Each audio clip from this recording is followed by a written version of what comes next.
Boa tarde a todos.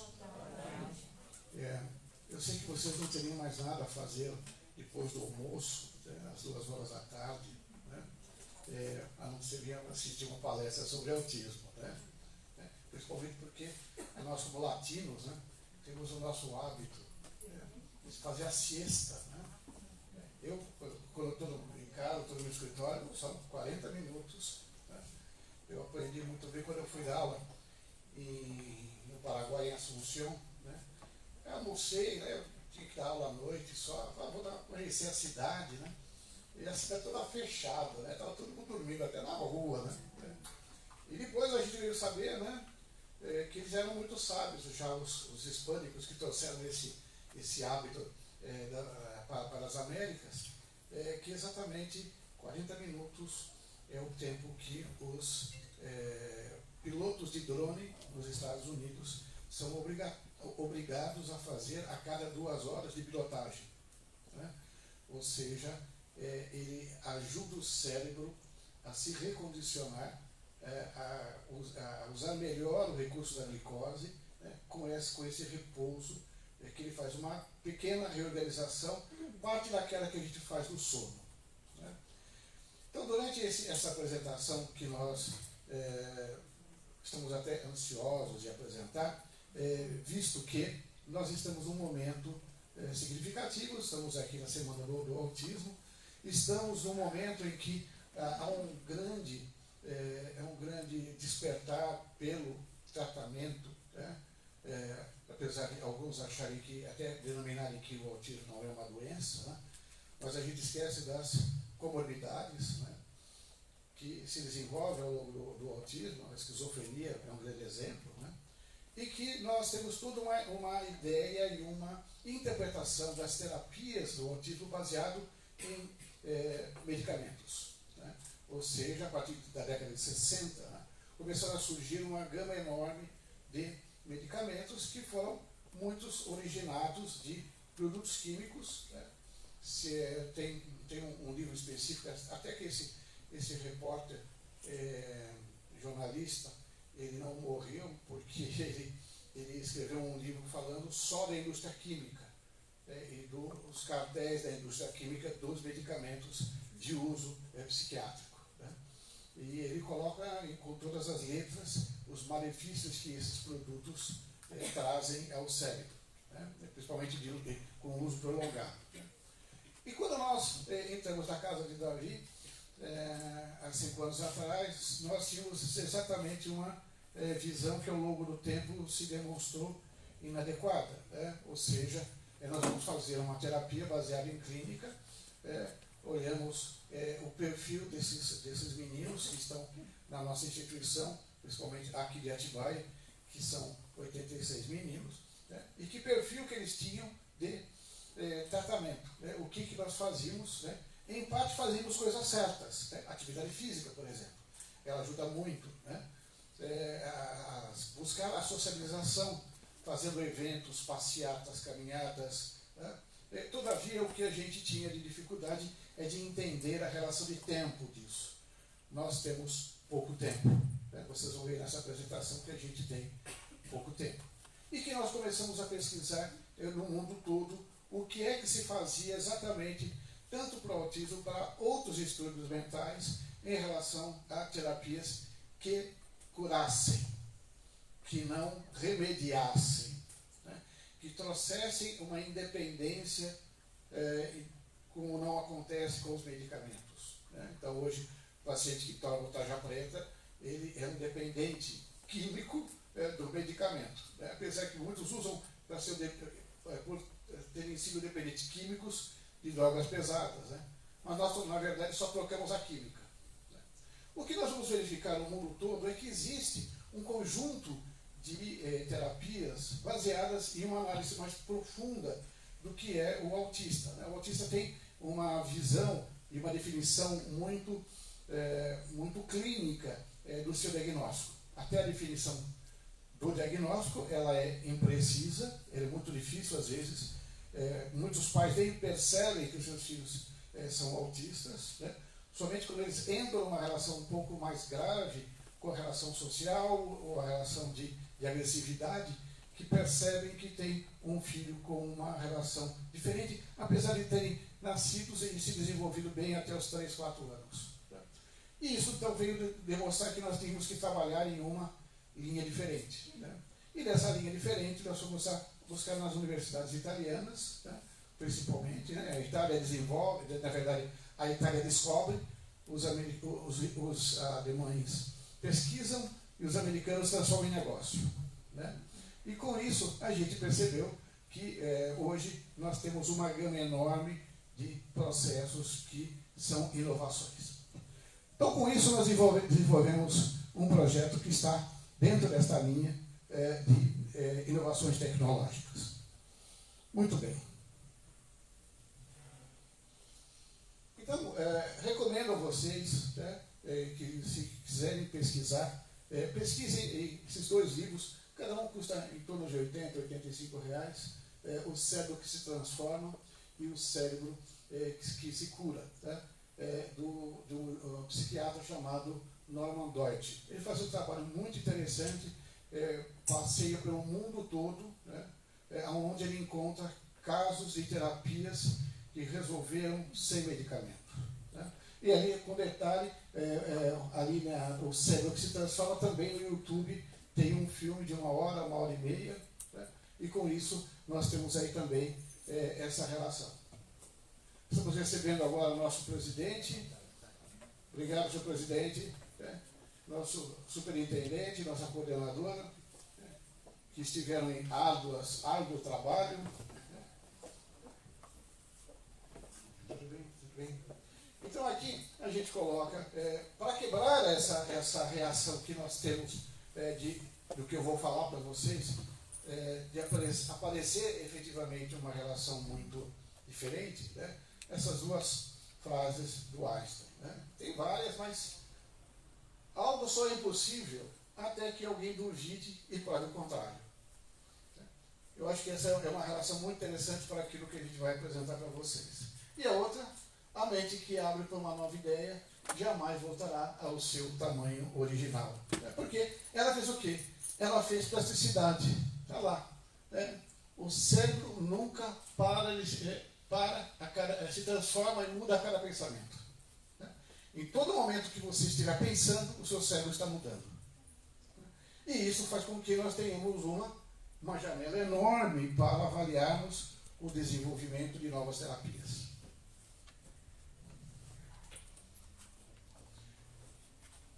Dentro desse processo na Casa de Davi, é um processo inovador que procurou encontrar mentes também alinhadas a essa inovação. Então nós temos 3 parceiros aqui, um dos 3 parceiros significativos, além de outros, que é o professor Marcolin, da USP, que conseguiu, por intermédio da USP, nos ceder um equipamento incomodado de mais de R$500 mil, que já está na Casa de Davi, que é um estimulador de corrente magnética, é a última geração. Depois nós temos o professor Manuel Casanova, da Universidade da Carolina do Sul, que conosco estudou os protocolos para aplicação da estimulação magnética. E depois o professor Abraham Zange, da Universidade de Ben Gurion. Ele é o inventor, aqui vocês estão vendo um equipamento ali, que tem um capacete, aqui são 2 capacetes, e ele inventou chamado a bobina H, que é a bobina, que é um capacete que a gente coloca para que haja essa terapia. Então, a gente vai falar um pouquinho mais depois com mais profundidade. Muito bem. Então, nós temos aqui o cenário do Brasil com 70 milhões de autistas do mundo e o Brasil com 2 milhões, que já deve ter sido alterado. Essas relações são relações recentes. A prevalência de autismo, nós temos 1 para 54 em 2020, já para 2022 eu já ouvi 1 para 44. Já em 2021 nós tínhamos 1 para 49 em Seul, na Coreia do Sul. Era o maior índice por localidade conhecido. Então nós temos o quê? Essa relação de sintomatologia. Como é que nós sabemos que o nosso filho, o nosso sobrinho, o nosso afilhado, o filho do nosso amigo apresentam um sintoma, e esses sintomas começam a aparecer aos 6 meses, com pouca expressão facial, baixo contato ocular, ausência de sorriso social. Nos 9 meses, não troca de turno, comunicação, não balbucia, não fala papai e mamãe, não atende o olhar, não atende o seu nome. Aos 12 meses, a ausência, ele apresenta de balbúcios, apresenta gestos convencionais, amarrar a mão, dar tchau, ou seja, não apresenta uma relação anormal, e a ausência de atenção compartilhada. Né? Ele não fixa o olhar em você, ele não consegue o que é chamado na psicologia, na psicanálise, que é a teoria da mente. Né? Ele não consegue entender o que você está sentindo. Você é uma coisa para ele, ele passa por você, não te cumprimenta, porque ele está num processo em que ele não tem essa percepção, esse reconhecimento, que é uma das características sociais. O que nós temos então, e nós vamos falar até determinado momento sobre diagnóstico. Né? Por quê? Porque melhorando a nossa visão diagnóstica, melhoramos a nossa visão do que nós podemos fazer para avaliar e tratar essa relação diagnóstica. Então aqui esse trabalho foi feito em cima de um trabalho dessa pesquisadora da França, Autism Imaging, né? Foi feito na França, e ela colocou o quê? Ela usou vários recursos de avaliação diagnóstica para verificar cada um deles o que apresentava no cérebro do autista. Tá? E aí foi que ela mostra, por exemplo, né, os tamanhos dos cérebros, do médio, do severo, do moderado e do severo, como é que eles são em relação ao tamanho. Né? O cérebro do autista, ele tem, como a maioria dos transtornos mentais, o cérebro é um cérebro inflamado. Né? Ele está em extensão. Né? Por isso que muitos têm o quê? Dor de cabeça, porque ele se estende. Né? E aí, normalmente, as químicas usadas são para fazer o quê? Para desinflamar o cérebro, diminuindo essas áreas de pressão, não obrigatoriamente trazendo a ele uma relação de conforto ou uma relação de tratamento, mas de diminuição da dor. Muito bem. Depois nós temos o que nós avaliamos como causa do efeito do autismo do cérebro. Né? Basicamente o quê? Né? A relação do metabolismo da glicose cerebral e o fluxo sanguíneo cerebral. Né? Então, para a gente ter uma visão mais comum, mais fácil, a gente pode ilustrar nos casos de AVC isquêmico, né? Que é aquela pessoa que tem um problema, um AVC, um acidente vascular cerebral, em que ela perde o movimento de um lado do corpo, né? E essa relação está relacionada ao quê? A uma determinada área onde o sangue não chegou. Por algum motivo, o sangue, essa vascularidade se interrompeu por um motivo qualquer, então o sangue não circula por aquela região, não circulando, os neurônios não se comunicam, não tem energia, não tem glicose, e aí ele perde o movimento, ele perde uma habilidade dentro daquela área específica. Né? E que acontece alguma coisa parecida com o hemorrágico. Né? A relação também acontece aqui, ou seja, se nós vamos avaliar a imagem do comportamento do autista, a gente vai ver que ele tem uma dificuldade de circulação sanguínea, de administração também de glicose. Com isso, ele gasta muita glicose. Para nós termos ideia, enquanto nós pensamos 2 ou 3 coisas simultaneamente, um autista chega a pensar a 60 coisas tendendo ao mesmo tempo. O que faz com que ele seja ávido por glicose, porque sem glicose não tem pensamento, não tem queima, não tem sinapse. Então ele precisa comer muita glicose. Então ele passa a ser também uma tendência de ser obeso, né? E consumir muita glicose. Também não faz atividade física e tudo isso contribui para que ele tenha uma desordem também de peso. Mas basicamente ele é um ávido por glicose. Né? E exatamente dentro desse ponto, guardem isso que a gente vai falar dessas novas terapias. Exatamente nesse ponto. Muito bem. Depois eu tenho aí toda essa parte em que eu tenho desenvolvimento da criança, né? Eu tenho aqui, ou seja, a capacidade cerebral que se modifica em função de mudanças ocorridas no ambiente, como também no momento da maior ação plástica cerebral no período da primeira infância. Então nós temos na primeira infância, essa fase dos 0 aos 6 anos, uma fase muito delicada. Então, por meio dos estudos da área, os alunos praticados, obrigado, ajudou muito, apresentam maior facilidade nos processos de aprendizagem, né? Ou seja, o desempenho das habilidades cognitivas, memória, atenção. Então, por meio de estudos da área, nós podemos identificar que as atividades físicas são importantes, né? Principalmente que ela produz dois neurotróficos, né? O GNDF e o BNDF. Então, neurotróficos que fazem o quê? Eles reconstituem células cerebrais, né? E permitem, favorecem o crescimento de células novas, inclusive na maioridade, inclusive na vida adulta. Né? Porque todos nós, vamos falar basicamente o que é que a gente está tratando, basicamente, é neuroplasticidade.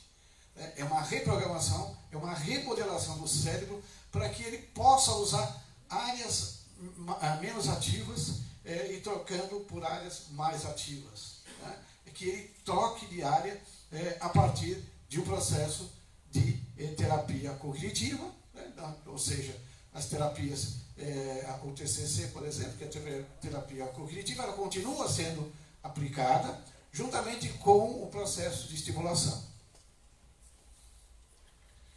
Então nós temos essa visão aqui, que coloca o aumento da vascularização do fluxo sanguíneo, né? O aumento da atividade dos neurotransmissores, né? Ainda estamos falando de atividade física, né? Nós estamos vendo aqui um neurônio, como é que ele circula toda a relação do pulso nervoso, que é um pulso elétrico, né? Ou seja, essa é uma célula cerebral, né? Um núcleo da célula, né? Tem todas as suas ramificações de recepção e de transmissão para outro neurônio. Então, essa relação faz com que a proliferação de células da glia, que sustentam todos esses neurônios, em camadas superficiais do córtex motor, do córtex pré-frontal, então influenciando a morfologia de novos neurônios que surgem com os efeitos dos exercícios quantitativos e qualitativos. Ou seja, a atividade física vai também ajudar a formação dessa ligação entre os neurônios, logicamente das redes neurais. Muito bem. Então, a plasticidade neural passa a ser interessante, por quê? Porque o cérebro ele está em constante mutação. Né? E uma dessas mutações mais sérias é a poda, ou também chamada de apoptose, né? Que ele vai trocando de tipos de células. Né? Então, quando nós, humanos, nascemos, nós somos inibidos de fazer uma série de coisas. Nós não temos, como um animal, um equino que faz o quê? Ele toca, rapidamente ele já sai andando, ele já sai mamando. Né?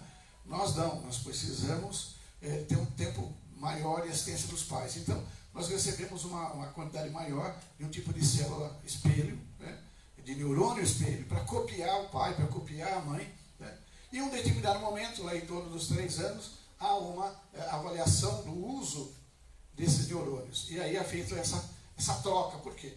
Porque ele cada vez ele vai precisar mais, ele recebe uma sobrecarga. Né? E exatamente nesse momento que as podas para o autismo podem causar uma diferença. Né? Nessa poda, ela pode ser feita em excesso e aí prejudicar essa relação da comunicação, principalmente a empatia, ou ele pode acontecer e ficar um acúmulo desses neurônios e criar um paciente com uma atividade neural maior e teoricamente mais inteligente, né, que seria o que a gente chamava anteriormente de Asperger. Né? Ele passa a ter um raciocínio maior, ele tem mais neurônios ativos do que o normal. Normalmente ele tem junto com isso uma superatividade, né? Mas ele tem essa relação. Muito bem, então essa relação da morte dos neurônios, né? De um processo irreversível, não se considera que o quadro seja que possa mudar. No entanto, a estimulação motora vem como grande aliado na conquista do desenvolvimento global dos processos de aprendizagem. Muito bem. Então aqui a gente vê exatamente a relação da apoptose sináptica, a poda neural, o que acontece quando ele tem, por exemplo, 2, 6, aqui ele tem 4 e 6, você já vê aqui, ele já perdeu uma quantidade significativa aqui. Não quer dizer que todos nós temos essas podas normalmente são 3 durante a vida até os 10 anos, mas pode existir até maior, em tempo maior, né?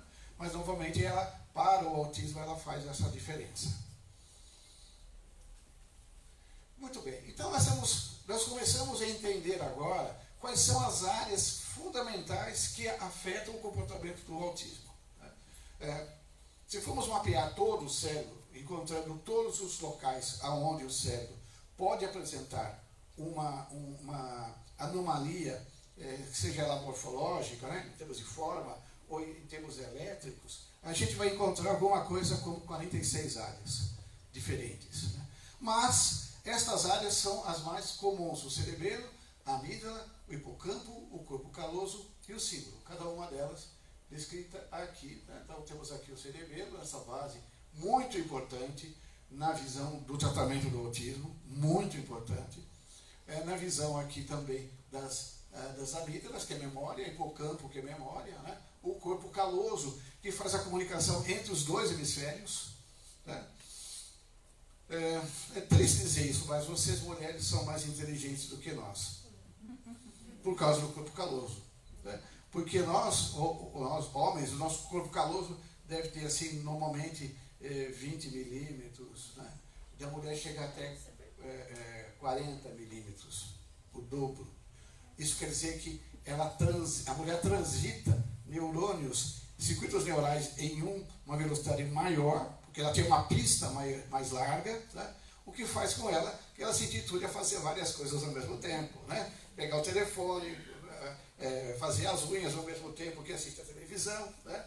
Ou seja, essa hiperatividade da mulher, né, as torna, então, e nós homens somos seriais, né? Chega em casa, tira o chinelo, né, vai tomar banho, janta, assiste a TV e vai dormir. Né? E a mulher já está cansada, assim, logo de manhã, nas primeiras horas, ela já fez tanta coisa, né? Ela já reprogramou tanta coisa, mas a natureza fez assim. Né? Muito bem. Então aqui a gente tem o começo de uma fase importantíssima. Sabendo quais são essas áreas importantes, nós começamos a mapeá-las. Né? Porque sabendo quais são essas áreas que existem esses distúrbios, conhecendo-as melhor em tempo real, né, a gente vai começar então a tratar essas áreas, promovendo a plasticidade dessas áreas. E aí nós temos então essas imagens aqui, que é originada de um processo chamado eletroencefalograma quantitativo. Né? Ele pega e cria os dados de um eletroencefalograma e transforma com um algoritmo uma imagem de atividade sanguínea e atividade elétrica. Né? Então vocês estão vendo aqui, por exemplo, esse é um cérebro normal, verdinho, né? Tranquilo, né? Ele não tem nenhuma área, nenhum processo que está corroendo ou consumindo muita energia continuamente. Depois nós já vamos ver o ADHD, que é o hiperativo. Né? Então você vai ver toda essa parte do córtex frontal, o dorso lateral, que é muito importante esta região aqui para o tratamento do autismo. Né? Você vai ver aqui um paciente deprimido, né? Você vê que tem uma área específica aqui também do córtex pré-frontal do dorso lateral. Depois um paciente ansioso, né, que pega outras áreas dentro da ansiedade, mas não pega tantas áreas laterais dessas áreas temporais. E depois nós vamos ver a enxaqueca, a dor de cabeça. Né? Então hoje, esses são basicamente o que a gente viria como aplicação. Além disso, você tem algo muito parecido com a hiperatividade, que é o TOC, né, que também hoje é um tratamento também por estimulação, também já está inclusive aprovado. O que nós temos aqui são exatamente esse mapeamento cerebral que nós estamos desenvolvendo. Né? Nós estamos desenvolvendo com uma startup. Por quê? Porque eu preciso ter um eletroencefalograma de uso contínuo e que fosse fácil. Imagine que você pode ter de 9 a 18 a 52 fios ligados da cabeça. Imagine fazer isso com um autismo. Então, com o autista. Então, o que nós temos aqui? Nós temos um capacete que tem aqui um circuito que transmite essa imagem em tempo real para uma tela de computador. Então, ele está fazendo a atividade, eu estou avaliando o que ele está fazendo. Isso já nós estamos bem próximos disso. Por quê? Porque isso é tudo americano, é dólar, apesar que esse sistema é um sistema aberto, mas essa plaquinha aqui ela pode custar até $2.400. E esse capacete aqui, talvez já evoluiu, a gente vai falar um pouquinho dele, porque além dele identificar a área que está ativa, está hiperativa, ele já deflagra um processo de estimulação nessa área automaticamente, por um algoritmo. Por o que a gente chama, que está muito na moda, que é a inteligência artificial. Ela já está presente também nesse processo. Muito bem.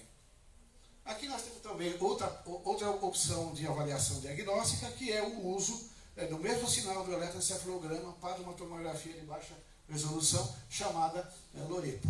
Então, com a Loretta, a gente tem todo um mapa, como se fosse uma tomografia, indicando as áreas principais que estão sendo avaliadas. Então, começamos a falar da estimulação neural, ou seja, que é o processo natural que o cérebro desenvolve, desde o feto até a idade adulta. Então, ele tem aí os portadores de tela apresentam relações de estímulo que vão do limite, do mínimo ao máximo, dependendo do ritmo das podas neurais, fato comum no desenvolvimento do cérebro, que pode prejudicar o desenvolvimento do comportamento. Conforme o estímulo analisado, na avaliação das imagens, será indicado um tipo de estimulação externa para equilibrá-lo. Então, nós vamos, a partir desta avaliação, de enxergar as redes neurais, nós avaliamos o quê? Colocamos uma possibilidade da estimulação. E vamos definir o quê? O diagrama sensorial e cognitivo. Por quê? Porque ele perde toda a relação de percepção sensorial, em alguns casos. Então, ele não tem relação tátil, ele não tem uma relação de interpretação do outro, ele não reconhece o outro, então ele tem uma dificuldade de sentir, basicamente. E a questão social a gente também avaliou nesse processo. Aqui o que nós fazemos? Nós pegamos todo o mapa, a partir dessa definição das áreas, e cruzamos com o mapeamento de Brodmann, que é o mapa do cérebro por função. O Brodmann fez isso em 1906, depois atualizado em 1960, são 52 áreas. Existe um mapeamento mais sofisticado, se necessário, que é o do Glaser, que é de 180 áreas. Mas aí são uma relação mais delicada, mais voltada a uma relação de semântica. Então você consegue com ele encontrar, por exemplo, qual é a parte do cérebro que é afetado quando ele se sente apaixonado. Ou uma palavra que você fale que ele se ofenda. Então você localiza essa área diretamente. Então é um sistema bem mais sofisticado, e da Universidade de Harvard. Muito bem. Depois nós temos aí esses efeitos da plasticidade. Com isso, nós temos a análise das imagens para ver a alteração de padrão. Por quê? Porque ele tem dificuldade em transitar informações de áreas longínquas. Ou seja, esta área toda aqui não se comunica com a área, por exemplo, a área occipital, a área parental, onde tem tato, sabor. Ele não percebe essas relações. Lógico, em determinados casos. Com isso, nós temos o quê? Nós temos ele perde uma sincronia. Com isso, ele faz, então, o giro paracingulado, nessa porção, nessa porção anterior do cérebro, deixa de ser ativado simultaneamente com o giro temporal. Então, ele perde essa conexão. Então, basicamente, o que ele perde são conexões. Né? Ele tem conexões que não são completadas. Né? Depois você tem as sincronias reforçadas, ou seja, aumenta a sincronia em que são ativados o polo occipital, né? Normalmente ligado à questão da formação da imagem, né? da visão, né? O córtex intracraniano, né? O córtex occipital, indicando existir um aumento de conectividade entre essas áreas nas regiões posteriores do cérebro. Então, esta relação entre essas duas áreas é um dos estudos que deve ser feito para identificar a realização de redes neurais mais complexas. Muito bem. Com isso, nós passamos a ter o quê? Até agora, nós fizemos diagnóstico. Nós sabemos que existem áreas menos e mais desenvolvidas, nós temos áreas que são precocemente pouco desenvolvidas, né? E temos que desenvolver habilidades em outras áreas. Né? E, apesar da sinapse dele ter também ser reduzida, ele tem um dano de comunicação elétrica. Sabendo então que o pulso elétrico é aquele que permite que nós venhamos a pensar, né? Ou seja, todo mundo fala assim, não, cuidado com o sal, né? Na nossa alimentação, né? Sal é uma coisa, não põe muito sal, faz mal, né? Só se você cair a 117 miligramas de sal no seu sangue, você vai morrer. Por quê? Porque a falta de sangue atua dentro das áreas do cérebro que regulam a sua pressão.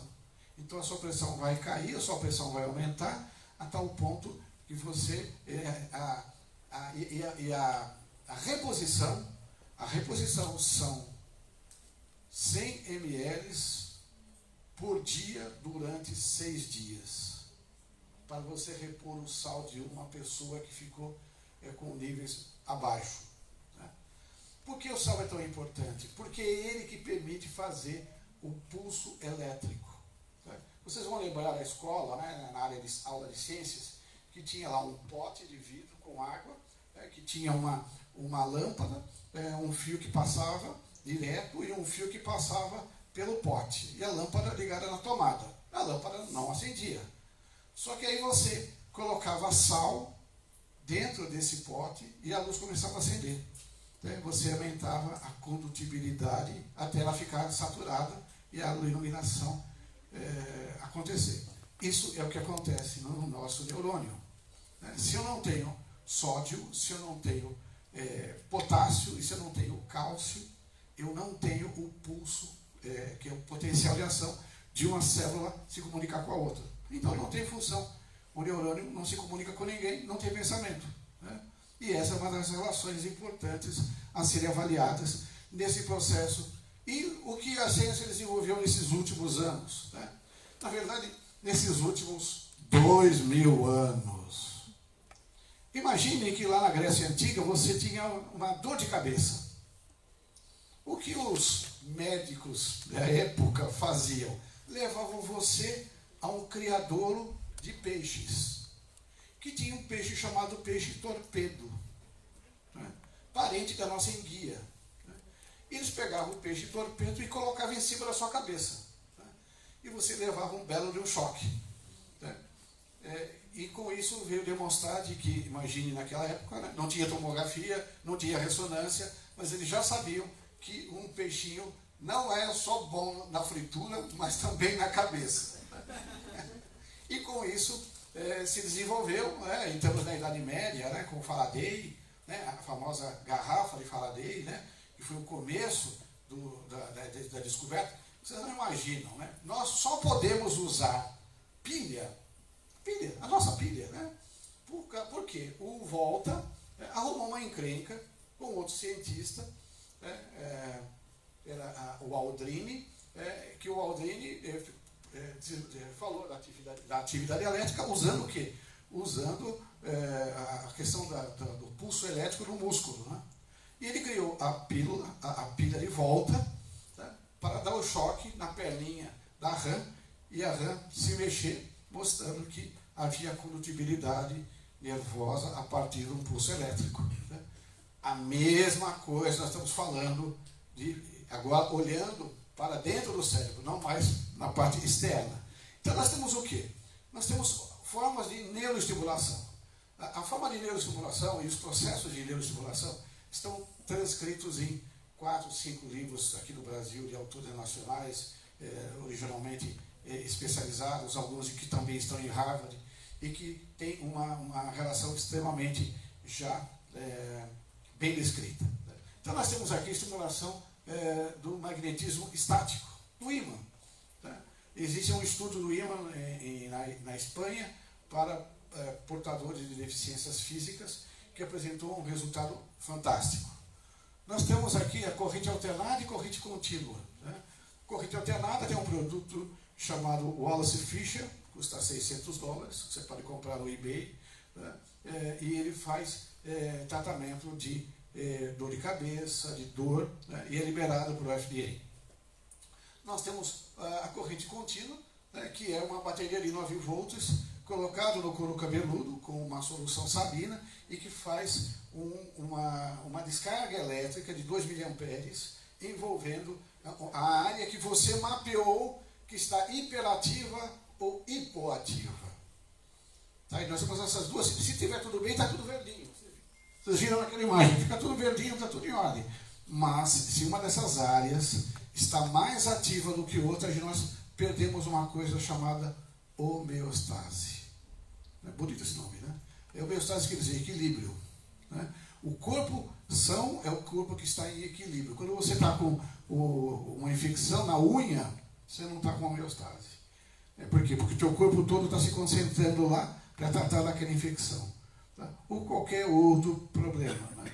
Então, a visão que nós temos da corrente contínua é um leve choque, nem quase se percebe, e que tem aplicações inúmeras e em grande quantidade de pesquisa. Uma dessas pesquisas de estimulação é usada para tratamento de autismo no cerebelo.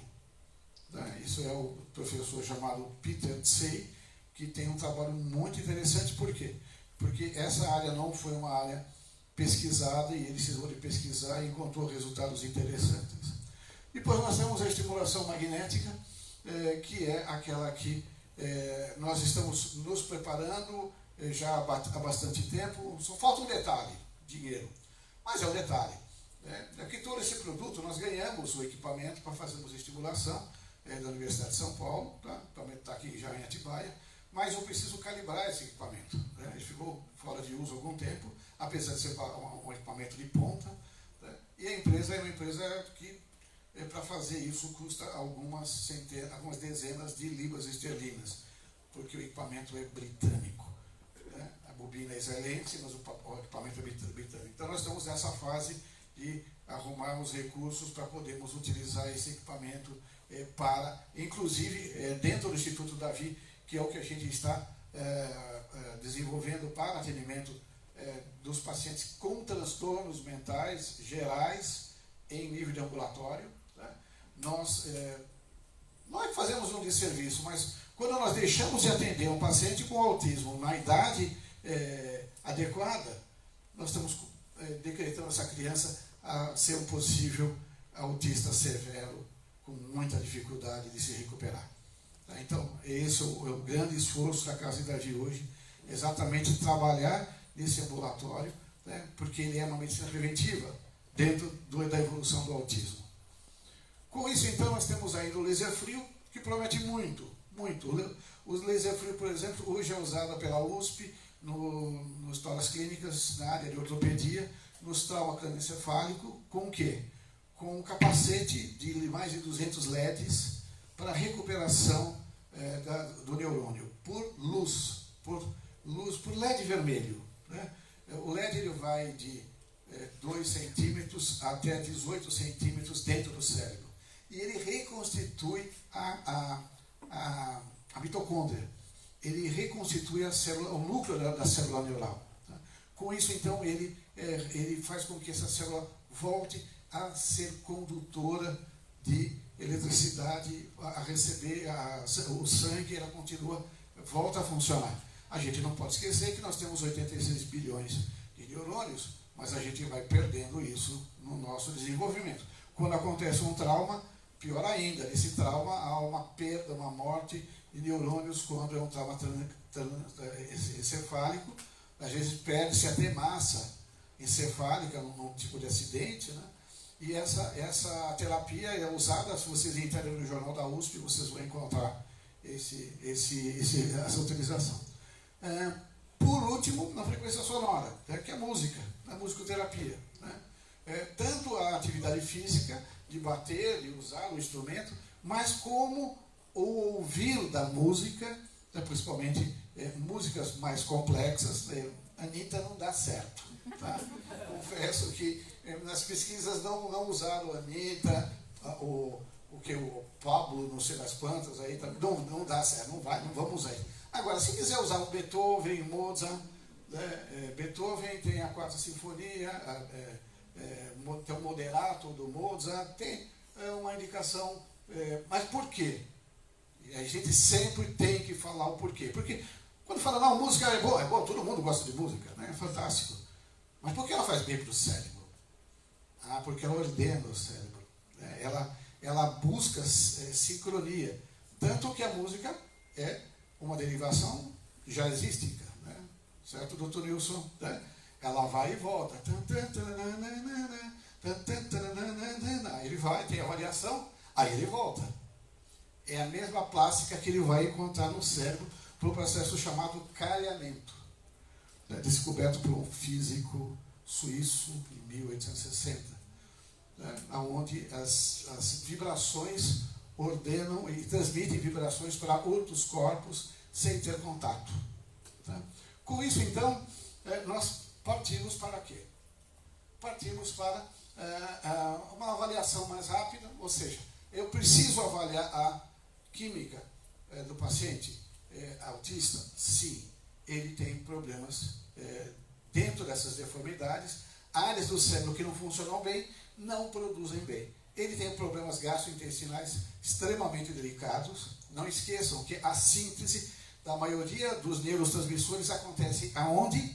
No intestino. Também chamada do cérebro pequeno, ou outro cérebro. Né? Então, quando há a permeabilidade das paredes estão prejudicadas, a produção de neurotransmissores também é prejudicada. Né? Então, há uma necessidade de se avaliar, né, determinados elementos importantes, né, exatamente porque atuam dentro dessas áreas do corpo caloso, do giro temporal superior, do singular. Então, nós temos uma necessidade de fazermos uma avaliação neuroquímica. Também nós temos uma terapia integrativa muito interessante, né? A gente quis colocar isso porque, apesar de a gente achar que o magnetismo é uma fonte de energia saudável, né? Essa é uma aplicação muito interessante, que é o biomagnetismo, desenvolvido por esse mexicano na década de 80, que trata do quê? Do uso de ímãs potentes do corpo. Né? Isso também vocês vão encontrar no YouTube vídeos sobre esse tipo de terapia. E aqui tem a aplicação de uma mãe, com uma criança de 5 anos, né, que usou procedimentos de biomagnetismo, como homeopatia, né, com essa terapeuta que a gente conhece, que é a Michela, e em 8 meses ela conseguiu, inclusive, retirar determinados parasitas, né, do tratamento, do processo intestinal desse menino. Muito bem. Então, a estimulação magnética tem o quê? Tem essa colocação desses ímãs, são ímãs estáticos, né? Eles podem ser ímãs pulsantes, produzidos por energia, por carga elétrica, ou ímãs naturais, né? Que possam ser colocadas e são colocadas dentro da avaliação invasiva, da questão da estabilidade do córtex motor, aplicado os campos magnéticos através do couro cabeludo. Não tem corte nenhum, não tem nenhuma contraindicação. Alguém pode falar, não tem nenhuma mesmo, absolutamente nenhuma. Não tem. Mas são extremamente pontuais. Por exemplo, um paciente tem um marca-passo, né? Ou seja, a estimulação magnética com esse pulso que é o Theta Buster, né, ele pode afetar. Pessoa que tem uma válvula no cérebro, né, também pode apresentar. Uma pessoa que tem um processo de convulsão por isso daí. Travar a língua. Também pode desencadear um processo de convulsão. Né? Então, essas são, mas de uma forma geral, são limitações poucas. Né? Com isso, então, essa é uma relação feita. Detalhe muito importante, muito importante. Tudo isso que eu estou falando para vocês não é uma relação especificamente de ser buscados em livros que falam sobre esses assuntos, mas todos esses aspectos estão provados por pesquisas feitas no mundo todo. Né? Estão depositados em várias plataformas de trabalhos de pesquisa, que é o caso aqui do Brasil da BIREME, da National Library Medicine nos Estados Unidos, da PubMed, da Medic Pace. Com isso, então, nós temos uma variação muito grande de pesquisas, né?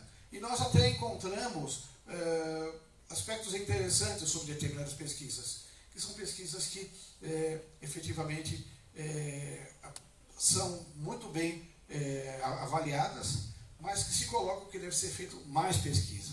Né? Então nós encontramos às vezes alguns erros de protocolo. O protocolo é a forma com a qual você aplica esse procedimento no paciente. Então é tempo, é número de participantes, né? É tempo de aplicação. Né? Tempo de aplicação é um deles. Né? Então a gente já sabe que um circuito neural não se modifica em menos de 60 dias. Em muitas pesquisas esse tempo é de 15 dias. Então não dá para você poder dizer que não funciona se você aplicou essa terapia por um tempo menor. Com isso, então, né, vamos vendo as outras relações. Nós temos a estimulação transcraniana por corrente contínua, né, essa que usa um processo muito simples, indolor, que tem uma aplicação muito grande nos Estados Unidos, mas que não tem a sua aprovação no Brasil. Né? Isso nós vamos falar um caso à parte. Né? Ou seja, todas as terapias que estão mostrando que existe um viés diferente ao medicamento, ela requer pesquisa. Então, o IPQ, aqui em São Paulo, que é o Instituto de Pesquisa da USP, faz um trabalho constante de usar essas terapias para poder provar que elas são efetivas. Mas o contexto disso depende de um outro país, de um outro setor, chamado FDA, né, nos Estados Unidos. Diz aquele velho ditado dos anos 30, o que é bom para o Tio Sam é bom para o Brasil. Né? Então, hoje, um procedimento só é aprovado no Brasil se ele for aprovado nos Estados Unidos anteriormente. E, para nós, isso é uma relação muito complicada, porque nós não podemos ter essa relação de tempo condicionada. Nós já estamos atrasados. Nós já temos 2 milhões de pessoas que precisavam de tratamento e que não conseguiram. Né? E eu tenho um impasse de encontrar consultas do Conselho Federal de Medicina falando para o médico: você não pode usar estimulação magnética para autismo. Né? Quando ele pega e mostra um calhamaço de 50, 60 pesquisas no mundo dizendo que ela tem aplicação especificamente em autismo. Tanto com laser, explicação específica, olha, melhorou, tem 3, 4 aplicações, já melhorou o humor, já não tem mais agressividade. Que coisa fantástica isso. Os pais ficam, mas isso não tem aplicação. Tá? Ou seja, o que vai fazer com que nós tenhamos tempos de pesquisas maiores para podermos provar de que efetivamente esse processo, essas terapias de neuromodulação são eficientes. Então nós temos aí os sintomas do CER, né? Aquisição de linguagem, diminuição da hiperatividade, diminuição da atividade, da agressividade, o aumento da atividade, tá? E nos casos de catatonia também, né? Nós temos um processo aqui que foram avaliados esses 6 artigos, tá? Que dizem que as terapias de intervenção comportamental não são satisfatórias sozinhas. Elas têm uma relação efetiva, mas sozinhas eu não cumpro a relação de tempo. Né? Porque eu tenho o tempo da plasticidade, onde ela é melhor, né? O ponto alto dela. Né? Então, essa relação faz com que os tratamentos com fármacos por meio de psicóticos e antidepressivos reduzam a forma eficaz, não reduzem as formas eficazes dos sintomas do TEA. Né? Então, de um lado você fica, a química não funciona, você não pode aplicar outras terapias, né? Porque não se chegou, teoricamente, no Brasil a um consenso. Né? Então, nós temos aqui o projeto de simulação, tá aí, estamos falando de IPQ, está aqui, esse daqui é o nosso parceiro, o doutor Marcolin, tá? O doutor Caio Abujad e a doutora Bianca, eles fizeram esses estudos, participaram de médicos dos Estados Unidos, né? Como Casanova, né? Como Abra, né? Fazendo a aplicação em crianças, em autismo de crianças. Está muito bem documentado, é a tese de mestrado do Caio Abujad, o doutor Marcolin é o orientador dele, né? E ele mostra claramente de que foram feitos ganhos. Né? Só que o que acontece?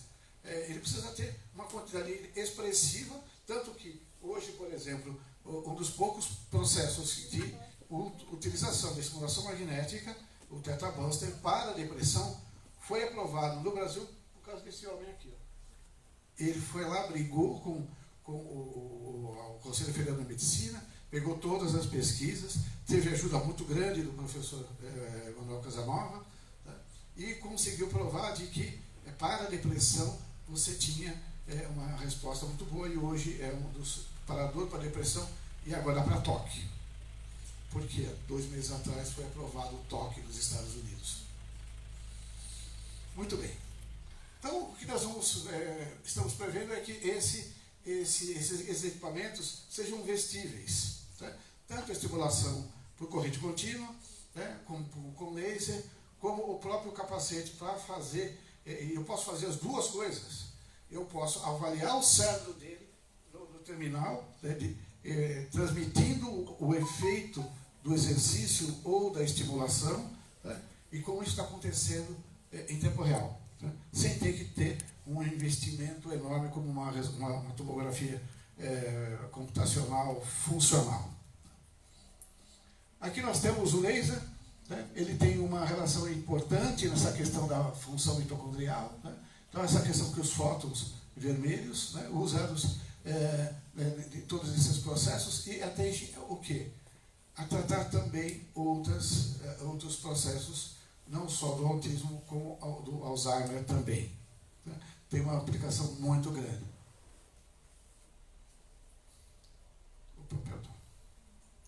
Então está aqui o professor Peter Say, que faz o tratamento com o cerebelo, com estimulação de como nós já sabíamos de vários estudos sobre autismo, que estas áreas estavam implicadas, mas isso não havia sido demonstrado. O que tornou tão atraente foi que esse foi aprovado a região mais envolvida do cerebelo em termos de estudos do autismo.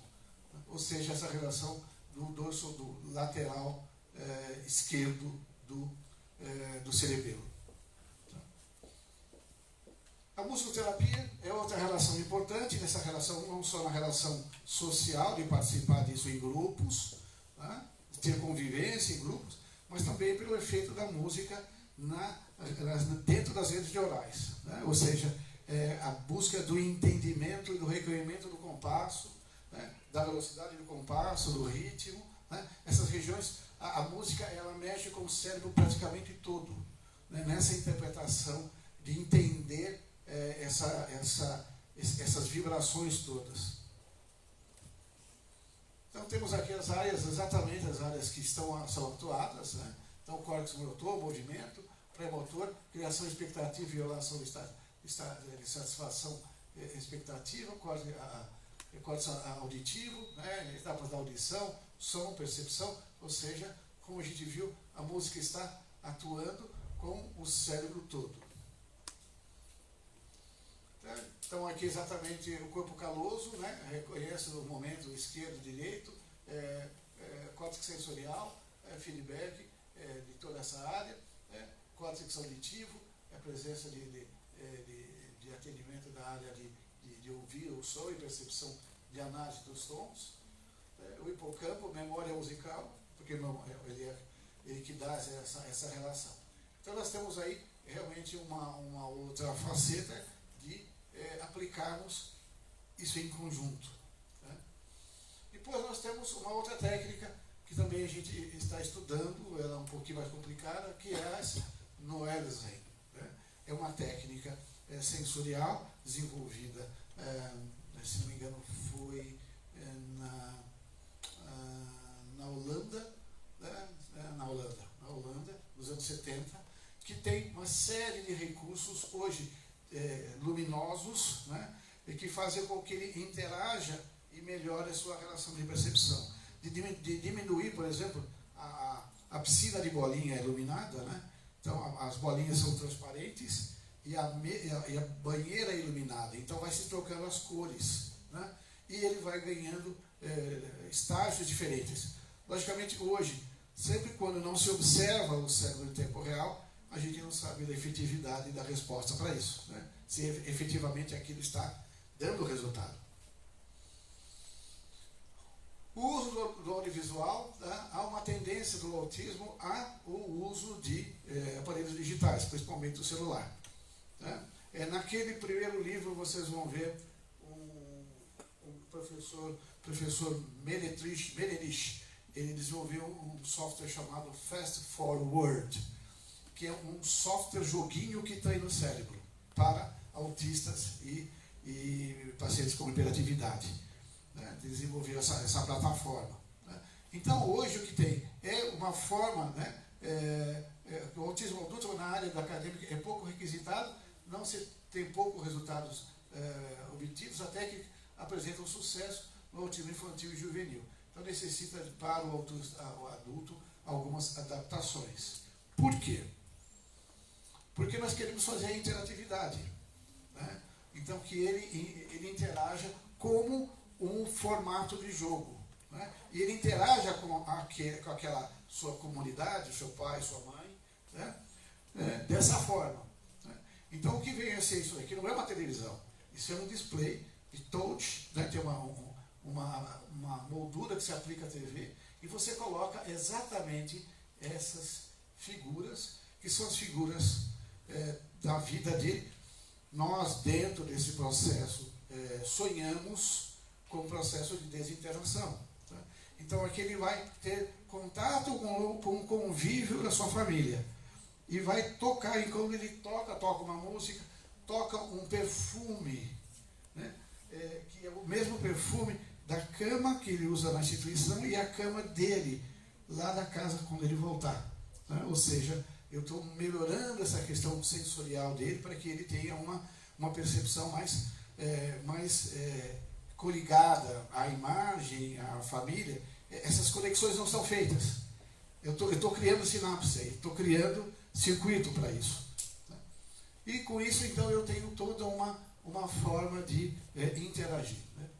Por último, é uma relação ainda ligada àquela questão da bioquímica, a questão da alimentação. Né? Então, é sabido, existem pesquisas já consideráveis da questão dos peptídeos opioides ou opiáceos, né? Que são elementos produzidos de uma digestão dificultada por um intestino defeituoso, né?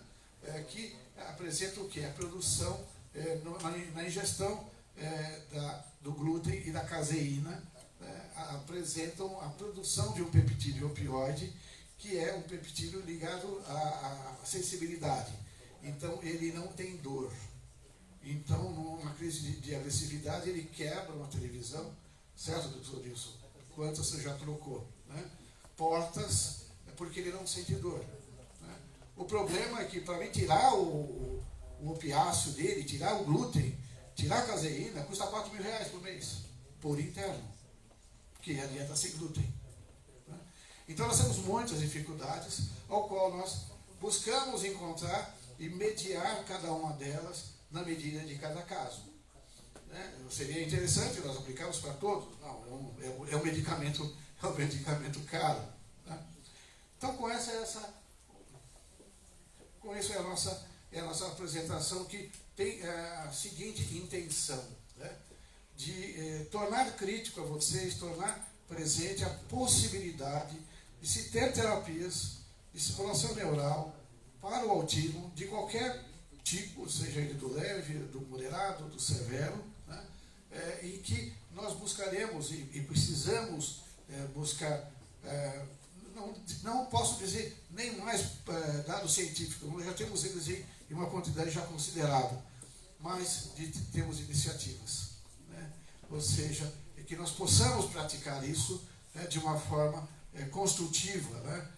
Mesmo porque a relação de risco ao paciente dentro do estado que ele está é muito menor. Imagina quando ele entra numa relação de crise muito severa, quando os medicamentos não dão mais resultados, é aplicado e aprovado pelo Conselho Federal de Medicina a eletroconvulsoterapia, que é feito num ambiente controlado, com um controle de mandíbula, né? Com anestesia, às vezes anestesia geral, para dar um choque de 60, 70 até 100 joules. Né? Enquanto eu estou falando de 2 miliamperes. Né? Então, imagina essa relação. Isso é aprovado pelo Conselho Federal. É muito discutido essa utilização, que é o mesmo recurso que o Doicode usava lá no AI-5 para no DOPS, para o pessoal falar e caguetar. Né? Leva um choque aí, senão você vai falar ou vai levar um choque. Né? Então nós temos aí esse nível, assim, voltando assim uma época medieval. Né? Enquanto hoje, o que se tem hoje de tecnologia no mundo, e eu poderia aqui uma pequena amostra, né? É muito grande, é muito forte. Né? E o que nós queremos também dar tanto para os profissionais que atuam junto com os processos de atendimento cognitivos, que continuem, sem dúvida, você está fazendo plasticidade. Mas se você conseguir uma estimulação de algum tipo adequada, você vai ter um ganho de tempo. Né? Tempo, no mínimo de tempo, também de qualidade. Né? Então eu fico à vontade de vocês, vocês podem fazer qualquer pergunta.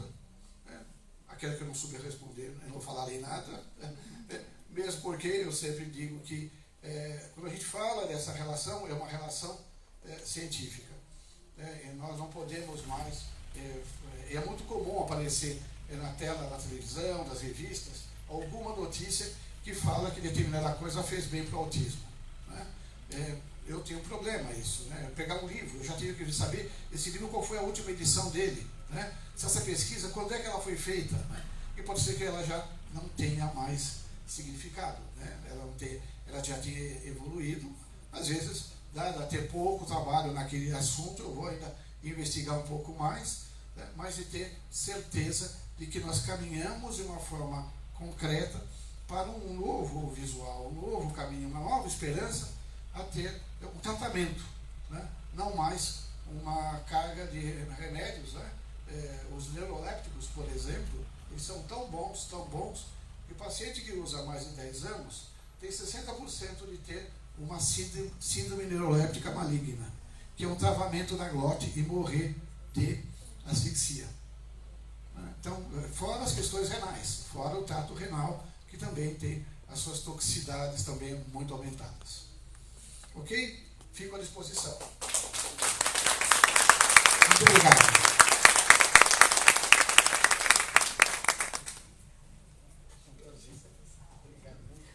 Boa tarde a todos e todas. Nós agradecemos muito, viu, Hélio, a sua presença, tudo que nos trouxe, né? Agradecemos aqui a presença da Casa de Davi, do presidente, da Cleise, do Wilson, da nossa secretária de saúde, que está aqui, estamos aqui numa luta, né?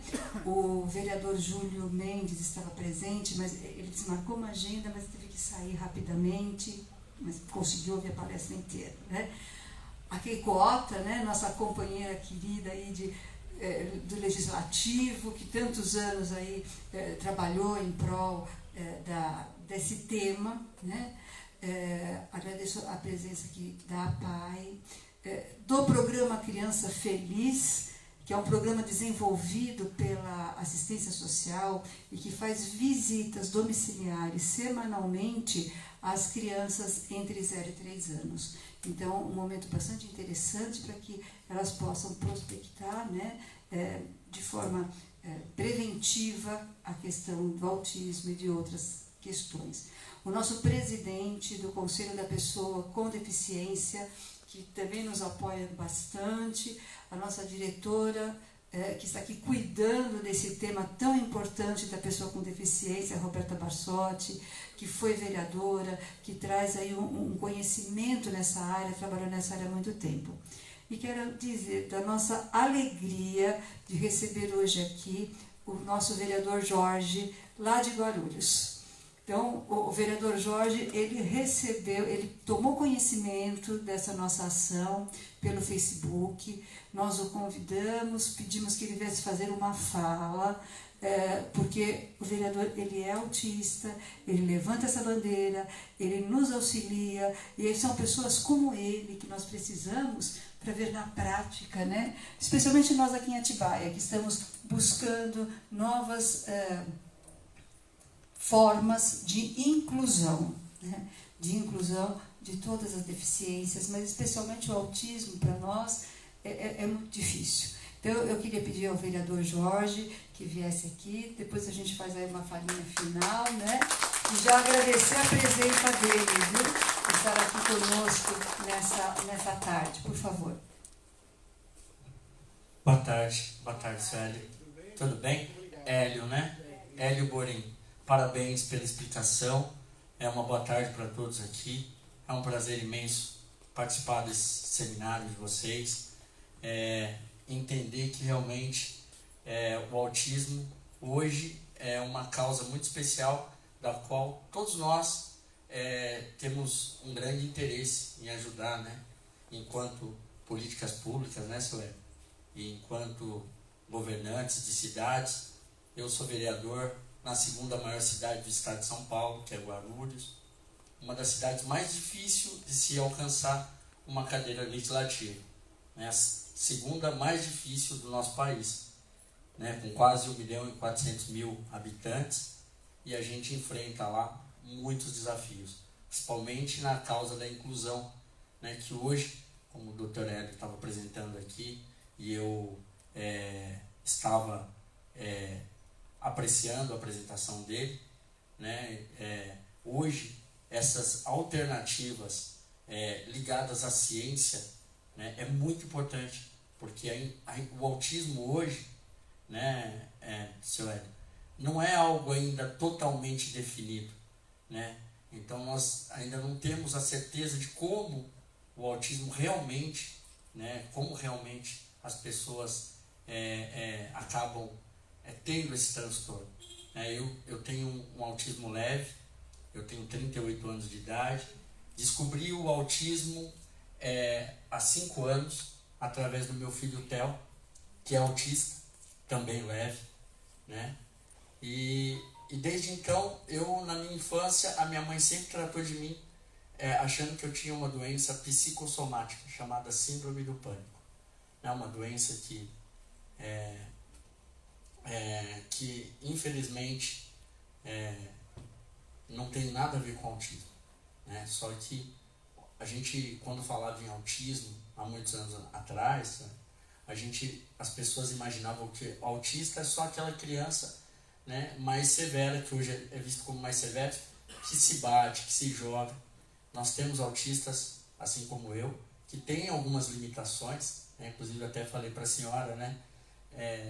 A gente tem algumas limitações de socialização, sim, mas é um grande desafio para nós, que temos um autismo um pouco mais leve, para estimular pais, estimular profissionais, estimular a ciência, para que estude mais o autismo, para que o autismo seja mais discutido, para que as políticas públicas sobre a deficiência, que começaram lá na Espanha, lá atrás, né, e até chegar ao ECA, até chegar aqui no Brasil, que sejam mais discutidas, que os governantes, que os políticos entendam que a deficiência, ainda é um grande desafio e que nós ainda somos um país muito preconceituoso com relação a isso. Né? Eu acho que todos os deficientes têm sim capacidade, senhor Hélio, têm sim capacidade, né, de desenvolver, de receber alguns estímulos que podem sim melhorar muito mais a vida de qualquer pessoa. Hoje eu falo muito bem, né, mas eu fui falar quase aos 5 anos de idade, eu fui andar aos 4 anos de idade, e minha mãe enfrentou todos esses desafios comigo, e eu tenho enfrentado esses desafios com meu filho. Meu filho Theo hoje está com 5 anos, é um menino extremamente inteligente, né? Acentua agora a primeira série, né? E eu tenho muito orgulho disso. E uma coisa muito importante, né, para os pais de autistas, para os profissionais que trabalham com autismo, né, no caso da Casa de Davi, que a gente tem um respeito muito grande, principalmente da PAI, né, é que estes estímulos sejam sempre colocados em primeiro plano e que a gente lute por mais alternativas.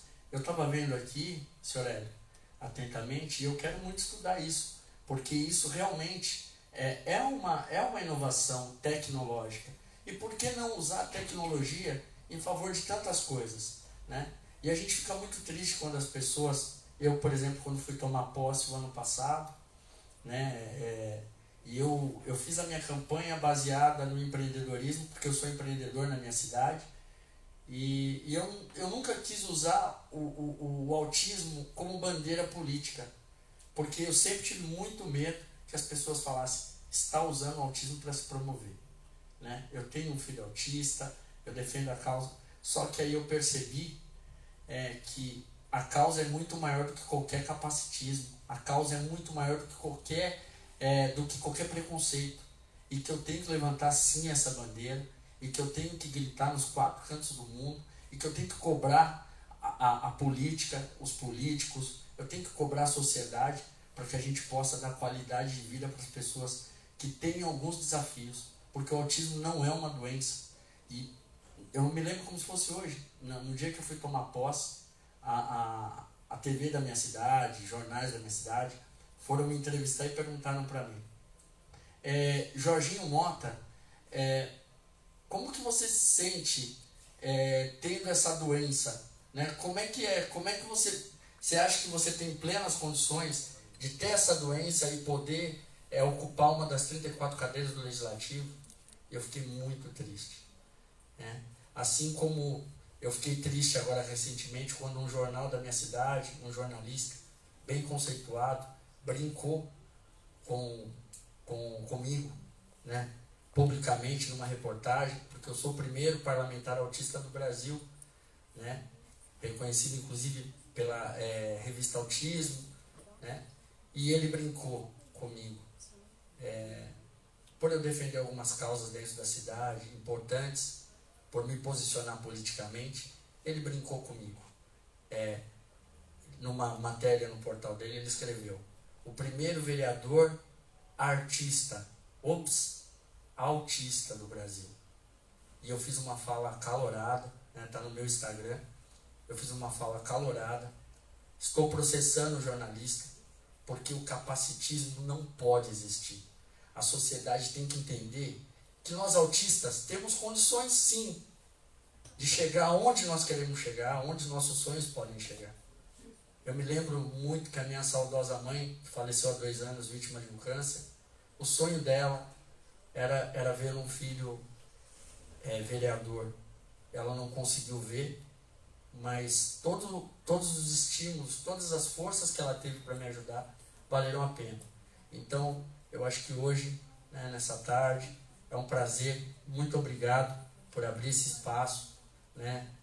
Parabéns, seu Hélio, parabéns à Casa de Davi, parabéns à PAI, que faz um trabalho fantástico, e parabéns por estar discutindo, né, o transtorno de espectro autista, que é realmente um tema que no mundo inteiro está sendo discutido. Se cresceu muito, os índices são tantos, né? Eu acho que todas as cidades estão tendo aí um trabalho árduo com relação às crianças com esse tipo de deficiência. Tá bom? Uma boa tarde, agradeço, parabéns a todos, parabéns à Prefeitura, né, que está levantando essa bandeira, e trago aqui um abraço de toda Guarulhos, de toda a cidade de Guarulhos, né, a co-irmã cidade aqui, e digo que, se Deus quiser, com essas tecnologias, com certeza, futuramente, teremos essas crianças que são, que têm um grau mais elevado de autismo, né, que possam ter uma qualidade de vida melhor. Parabéns, seu Hélio, muito obrigado. Parabéns a todos, obrigado.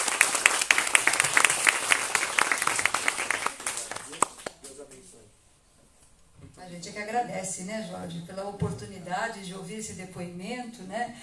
Para nós é fundamental. Na assistência social, nós durante muitos anos, né, a gente trabalha diversos temas, mas esse tema da pessoa com deficiência, ela era sempre muito pequenininha, né? Ela ficava uma fatia muito pequena. E hoje a Atibaia vive um outro momento, né? Depois que a Roberta veio trabalhar conosco na secretaria, a gente abriu a cabeça para essa questão da pessoa, todas as deficiências, mas especialmente o autismo. Queria ver se alguém da Casa de Davi quer fazer uma palavrinha, e a nossa secretária de saúde também, porque é um momento importante. A assistência e a saúde, elas caminham muito juntos. Graziele, por favor.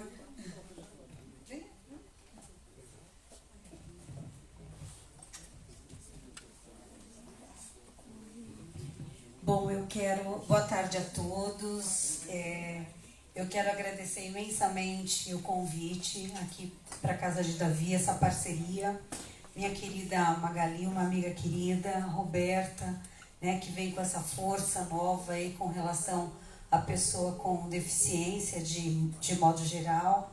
Casa de Davi está aqui em Atibaia já há 8 anos, um desafio bastante grande, e temos muito ainda a caminhar e a trilhar com esse desafio, né?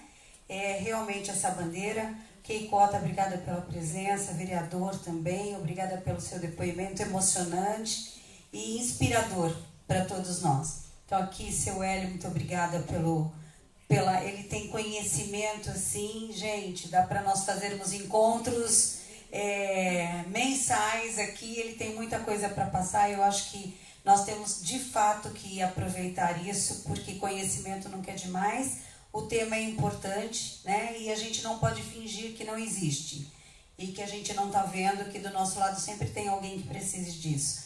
Então, eu quero agradecer porque é uma iniciativa incrível e a gente precisa ir adiante com isso. Gratidão eterna a você, Magali, como sempre. Secretária, muito obrigada e obrigada pela presença. Olha que gostoso numa segunda-feira. Olha, muita gente, não é pós-almoço. Então, isso, estamos sempre juntos. Muito obrigada mesmo.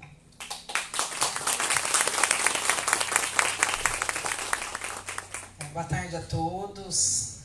Importante momento, né? Acho que da política de saúde pública, a discussão da saúde mental.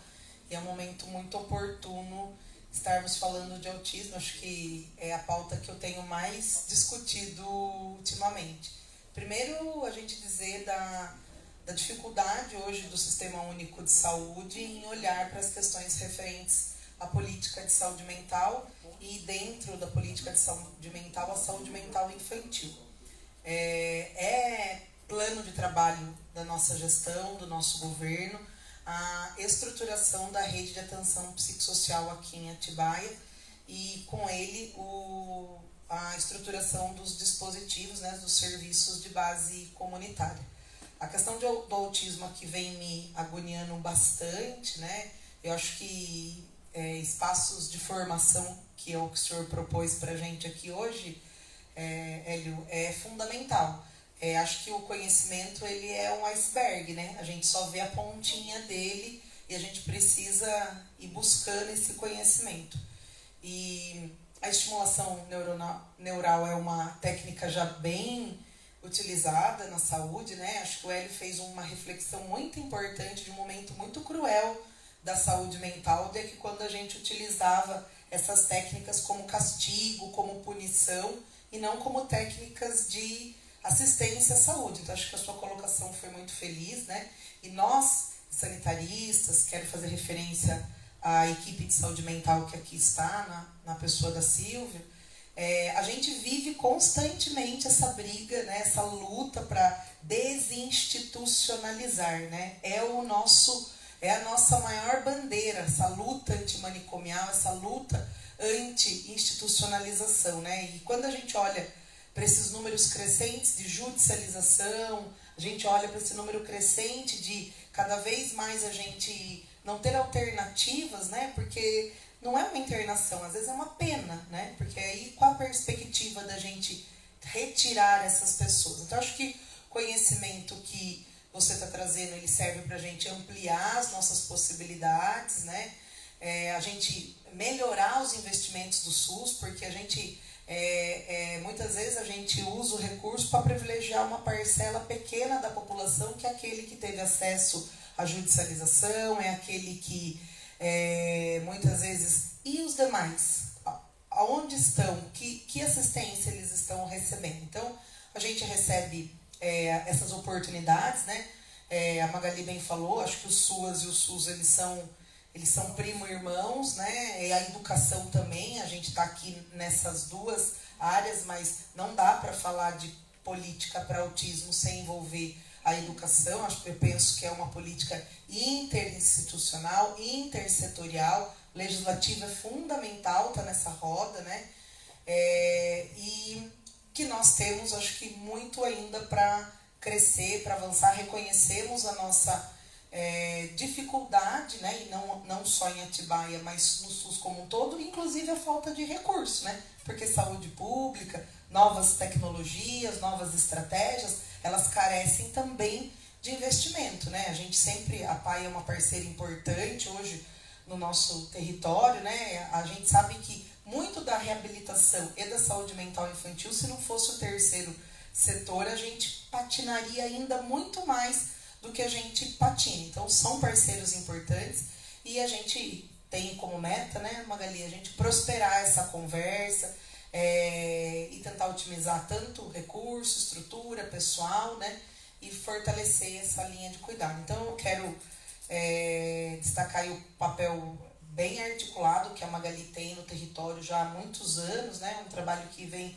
se consolidando, a chegada da Roberta, junto com a equipe, estão buscando conhecer abordagens, serviços, porque a meta do nosso município é conseguir desenvolver essa política. Eu acho que a coordenadoria da pessoa com deficiência, não só a questão do autismo, mas como a gente já vem falando, outras áreas que a gente precisa desenvolver. Eu agradeço a oportunidade de ouvi-lo, acho que é importante a gente dar ciência num mundo às vezes tão descrédito, né? A trazer a ciência, trazer o conhecimento, isso é bastante importante. Então, parabéns pela sua explanação. Magali, obrigado pela oportunidade. E acho que seguiremos, como eu disse, essa é só a pontinha de muito que a gente tem que plantar aí e florescer. Obrigada. Estamos realmente num momento de muita transformação, né? Transformação social, e a gente que é do SUAS, né? A Cláudia Mesquita, que é a diretora do SUAS, está aqui também, e a gente percebe que diariamente nós modificamos, porque a gente trata com o ser humano muda todos os dias, e a ciência, graças a Deus, avança diariamente também. Nós estamos num momento muito interessante em Atibaia, porque temos lá a Graziele, que é técnica, né, da saúde, junto com uma equipe fortalecida, a mesma coisa na assistência, a educação, né, a Rosa está aqui presente.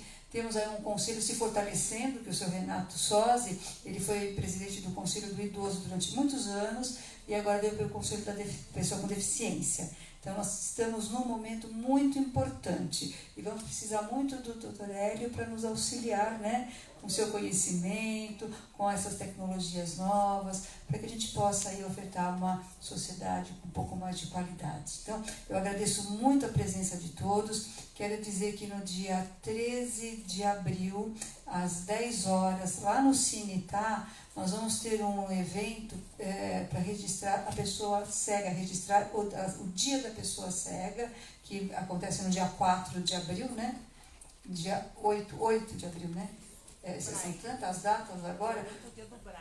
Mas o importante é que a gente vá discutindo, né, esses temas para que a gente possa ir incluindo cada dia mais as pessoas na sociedade. Então, eu agradeço a presença de todos. Quem puder estar presente no dia 13 de abril será um grande prazer e desejo aí um bom retorno para os seus postos de trabalho. Muito obrigada.